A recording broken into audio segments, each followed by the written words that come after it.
सुरुवातीला एक मोठी बातमी आहे। मुख्यमंत्री देवेंद्र फडणवीस आज दिल्ली दौऱ्यावरती आहेत। दिल्लीत बैठक आटपून ते कुंभमेळ्यात गंगा स्नानासाठी प्रयागराजला जाणार आहेत। दिल्लीमध्ये केंद्रीय गृहमंत्री अमित शहा यांच्यासोबत मुख्यमंत्री फडणवीस यांची बैठक आहे। ती बैठक संपली की ते प्रयागराजला रवाना होतील। गृह विभागाशी संबंधित काही शासकीय विषयांसाठी ही भेट असल्याचं सांगितलं जात आहे। सत्ताधारी नेत्यांच्या दिल्लीतल्या जेवणावळीला उद्धव सेनेच्या खासदारांनी लावलेली उपस्थिती आणि आदित्य ठाकरेंनी अरविंद केजरीवाल यांची घेतलेली भेट या सगळ्या विषयांवर फडणवीस यांची शहा यांच्याबरोबर चर्चा होण्याची शक्यता आहे।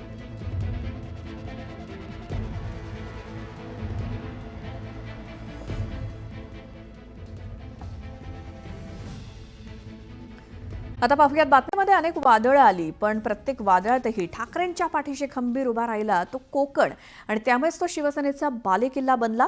पण हा बालेकिल्ला आता ढासळला असून कोकणामध्ये ठाकरेंच्या शिवसेनेचा फक्त एक आमदार शिल्लक आहे। हे का आणि कसं घडलं जाणून घेऊया या खास रिपोर्टमधनं। कोकणात ठाकरेंच्या शिवसेनेला खिंडार, बालेकिल्ल्यातच अस्तित्वाची लढाई, एकामागोमाग शिलेदारांचं जय महाराष्ट्र, शिंदेंच्या शिवसेनेचा कोकणात दबदबा।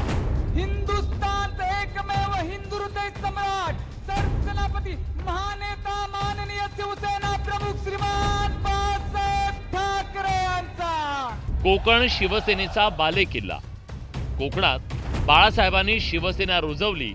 कोकणी माणूस, ठाकरे आणि शिवसेना हे अतूट नातं बनलं। त्याच कोकणी माणसानं शिवसेनेला कायम शक्ती दिली। त्याच शक्तीच्या बळावर शिवसेनेनं अनेक वादळं पेलली। आधी राज ठाकरे आणि नंतर कोकणचे नेते नारायण राणे शिवसेनेतून बाहेर पडले। त्यांनी आव्हान उभं केलं, पण कोकणी माणूस बाळासाहेबांच्या सोबत ताकदीनं उभा राहिला। पण शिंदेंच्या बंडानंतर कोकणातून ठाकरेंची शिवसेना आपल्या अस्तित्वाची लढाई लढतीये।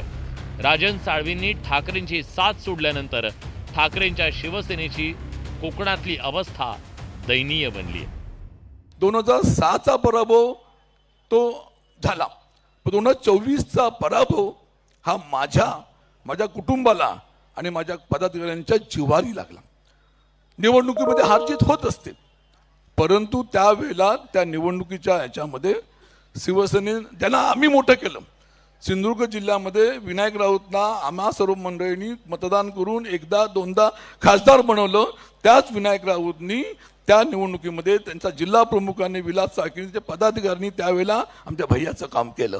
हे जे पळून जातात ना, हे जय महाराष्ट्र, हे जय गुजरात वगैरे करतात, जय भाजप करतात, जय महाराष्ट्र करत नाहीत। कारण जो व्यक्ती घाबरून, केसेसना घाबरून, भ्रष्ट असल्यामुळे पळून जातो, पैशाच्या स्वार्थासाठी असेल की स्वतःच्या राजकीय स्वार्थासाठी असेल पळून जातो ना, तो जय महाराष्ट्र कधी बोलू नाही शकत। कोकणातल्या ठाकरेंच्या शिवसेनेला एका पाठोपाठ एक धक्के बसतायत। लोकसभा निवडणुकीत झालेल्या पराभवातून पक्ष सावरतोय न सावरतोय तोच विधानसभा निवडणुकीत ठाकरेंच्या पक्षाचं अक्षरशः पानिपत झालं।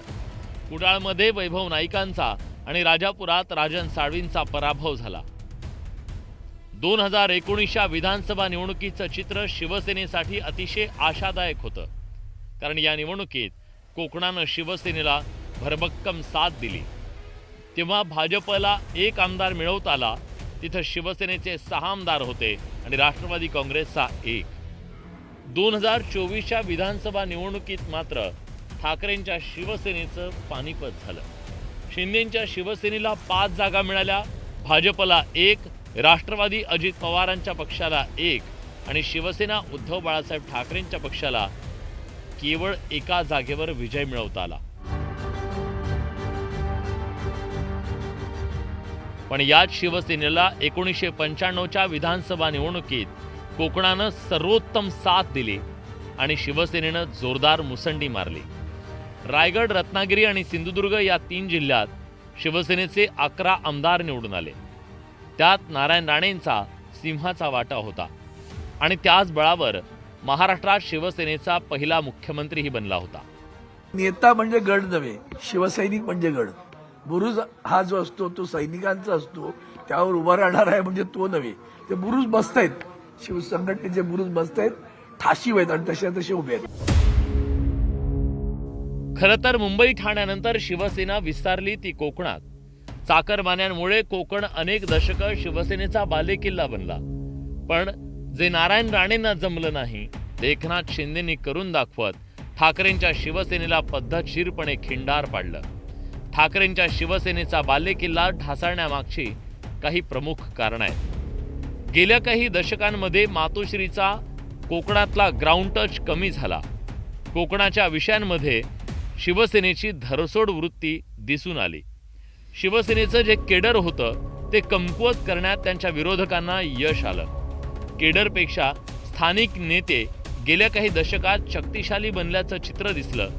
मासबेस नसलेल्या नेत्यांकडे कोकणाची जबाबदारी देणं हे सुद्धा शिवसेनेला महागात पडलं. स्थानिक नेतृत्वाची पक्ष नेतृत्वावरची नाराजी वेळोवेळी त्यांना भोवली आणि स्थानिक नेत्यांनी मग आता ठाकरेंची एक एक करून साथ सोडायला सुरुवात केली.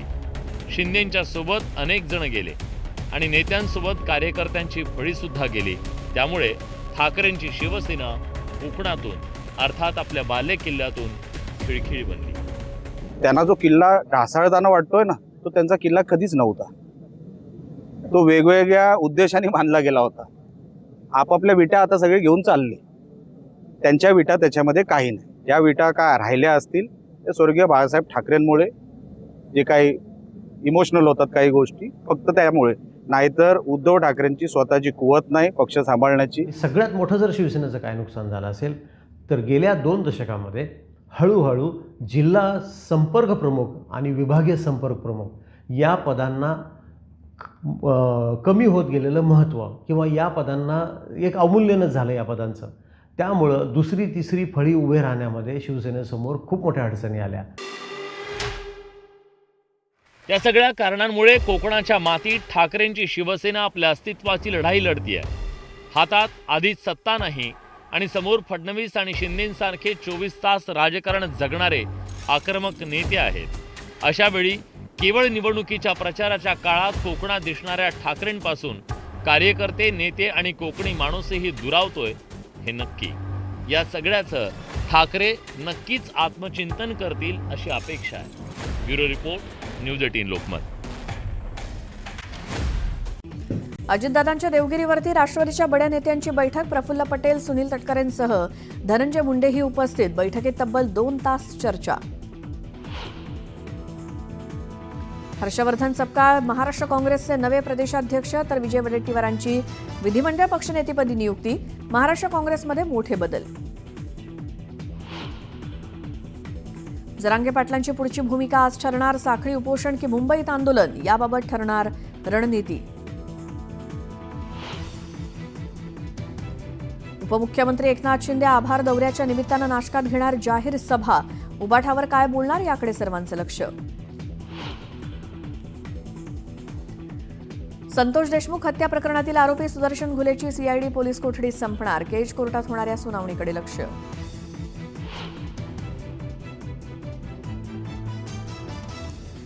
भाडेवाढीचा एसटी महामंडळाला मोठा फायदा. उत्पन्नात झाली 13% वाढ. पहिल्याच पंधरवड्यात एसटी महामंडळाला 51 कोटींचं उत्पन्न.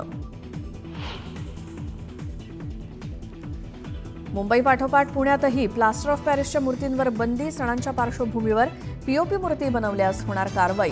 पुणे मनपानं काढले आदेश. पुण्यातील जीबीएस रुग्णसंख्या 200च्या पार. काल नव्या 2 रुग्णांची नोंद. आतापर्यंत 113 रुग्णांना डिस्चार्ज.